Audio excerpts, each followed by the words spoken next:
Justement, mon ami Petit Demange est en promenade. Il avait envie de nous emmener une balade dans les marais du Cotentin. C'est ça, mon Jean-Seb? Balade naturaliste ce matin, parce que certes, il y a les plages du débarquement, il y a notamment Utah Beach ici, mais il y a aussi toute une campagne absolument magnifique, des paysages de bocage avec de vastes prairies sillonnées par une multitude de rivières et de fossés. On est au sein du parc naturel régional des marais du Cotentin et du Bessin. Et au sein de ce parc, qu'est-ce qu'il y a ? Des marais, forcément, une sorte de grand patchwork qui a été totalement oublié, et Dieu merci, par le remembrement pour le bien de la nature et surtout aussi pour le plaisir des yeux. Je vous emmène découvrir quelques-uns des petits secrets de ce parc maintenant. Le parc naturel régional des marais du Cotentin est un lieu unique qui ne ressemble à aucun autre. Ici, le temps semble être suspendu. Seul le vent paraît troubler la quiétude de cet écrin de verdure.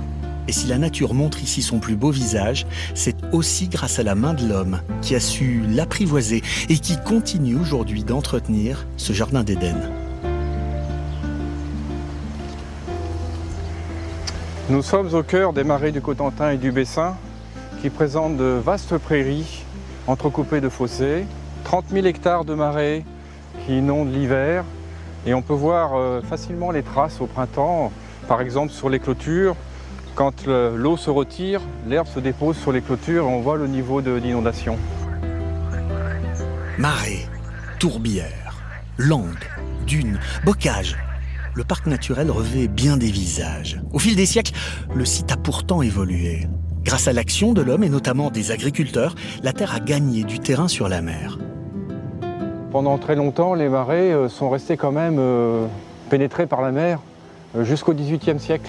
C'est au XVIIIe siècle que les hommes ont construit des ponts, des porte-à-flots, qui empêchent la mer de rentrer et qui de fait ont isolé le marais de l'accès à la mer. Donc on a maintenant des marais qui sont des marais d'eau douce. À chaque marée montante, les porte-à-flots se ferment sous la pression de l'eau de mer. Et lorsque la mer redescend, elle se rouvre pour laisser passer l'eau douce. Grâce à ce système, les agriculteurs peuvent dorénavant contrôler le niveau d'eau dans les marais. Ici, toute l'eau qui vient d'amont, disons de la source de la rivière, arrive ici. Donc en période de grands coups d'eau, nous sommes obligés d'ouvrir les vannages pour que l'eau ne monte pas dans le marais.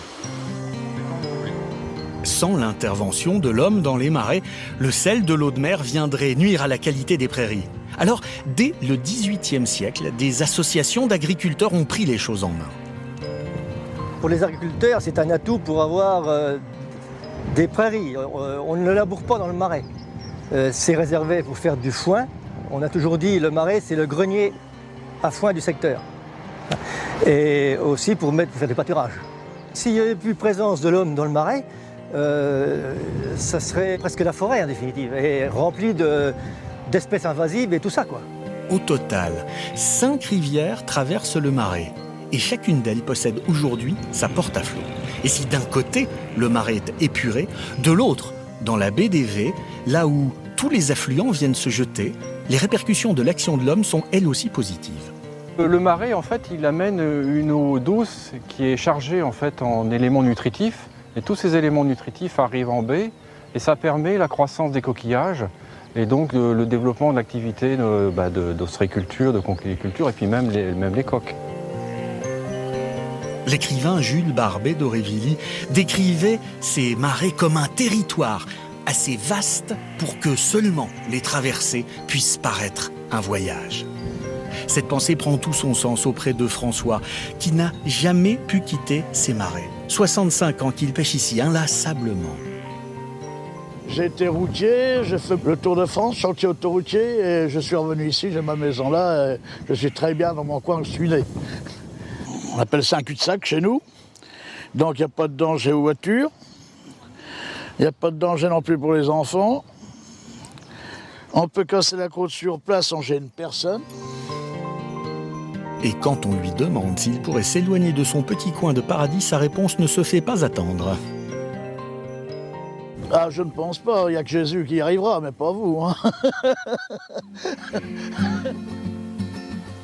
Et si la richesse de cette nature séduit autant les locaux que les visiteurs, le patrimoine bâti a lui aussi ses spécificités et son charme. Dans le Marais, il n'est pas rare lors d'une promenade de tomber sur des bâtisses en terre typiques de la région. Là, vous avez une maison en terre, donc qui est vraiment typique des zones de marais, parce qu'en fait, on trouvait la matière première sur place. On creusait un trou et on extrayait l'argile qui était mélangée avec des fibres végétales. Il n'y avait pas besoin d'usine, pas besoin de transporter, tout était sur place. Paradis des pêcheurs, des chasseurs et des agriculteurs, les marais du Cotentin ne cessent d'émerveiller tous ceux qui les parcourent. Grâce à la main de l'homme, ce site naturel est aujourd'hui préservé. Et comme si le ciel tenait à remercier tous ses bienfaiteurs, il offre chaque jour un paysage différent et éblouissant.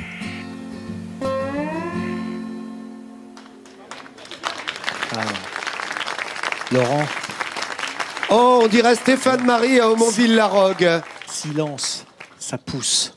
Voilà. Alors, Parfait. évidemment, l'un des buts de ce parc naturel régional, c'était et c'est toujours l'élimination des nitrates dans les marais. Et apparemment, ça marche parce qu'il y a des retours de colonies de batraciens, de grenouilles absolument considérables. Et du coup, comme il y a des grenouilles et que c'est un mets de choix pour les cigognes, eh ben les colonies de cigognes s'arrêtent maintenant dans le Marais pour se régaler faire ripaille avec ces grenouilles. Et ça n'est qu'un tout petit exemple des dizaines d'espèces animales et végétales que l'on peut trouver dans les marais du Cotentin, dans des paysages qui sont d'une poésie absolue, où rien n'est jamais tout à fait plat, mais où il n'y a pas vraiment beaucoup de relief. Et alors, lorsque ces terres de marais blanchissent, quand elles se remplissent d'eau en hiver, ça devient absolument somptueux. Silence, tu pousses. Quel poète. Mais vraiment, tu es magnifique.